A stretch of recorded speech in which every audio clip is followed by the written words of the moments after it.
When my wife found out that her first love had died, she jumped off the cruise ship during our honeymoon and ended her life. That's when I realized she had never gotten over Taylor. Reborn back to our teenage years, she didn't hesitate to shake off my hand and walk straight toward her first love. I watched them leave together, then turned away. From that moment on, our lives became two parallel lines that would never cross. 10 years later, we meet again at a lavish gala in Rivendell. She was now the rising star of high society, proudly clinging to Tyler's arm as they made their entrance. When she saw me crash the gala in search of someone, she couldn't help but advise me. "Why are you still obsessed with me? Even if you've waited 10 years, I'll never love you." I ignored her and pulled my son out of the corner where he had been sneaking cake. Her eyes instantly redden as she grabs my hand in a panic. "You're doing this on purpose, aren't you? Didn't you say you'd only ever love me in this life?" I never thought I'd see Regina again in this lifetime. At a high society gala in Rivendell, she stood in the center of the crowd with her arm linked with Tyler's. Her smile was elegant and refined, nothing like the girl I once knew. The people surrounding them all wore flattering smiles, their voices full of praise. "Ms. Peterson, you're incredible. Landing a state-level project at such a young age, your future is limitless. And this must be your partner, right? What a perfect couple. You two are made for each other." Tyler glanced at Regina with tenderness in his eyes and said softly, "We're planning to get married by the end of the year. If you're free, we'd love for you all to join us at the wedding." Congratulations echoed all around. Then someone asked curiously,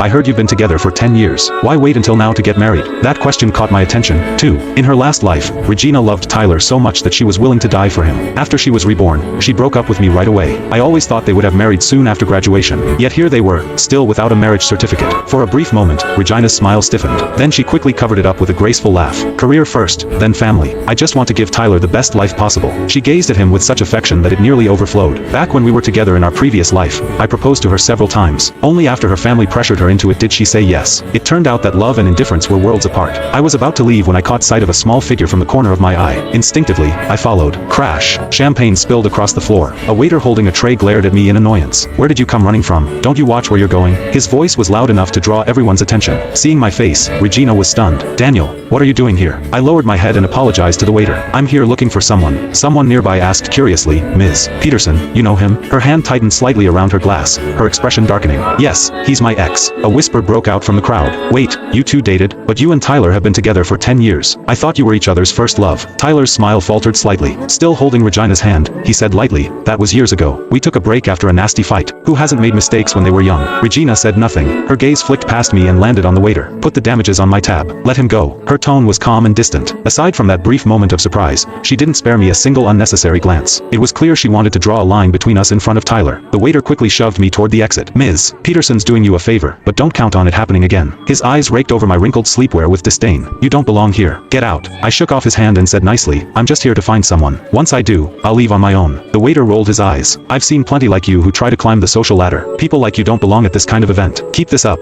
and I'll get security right now." "Wait."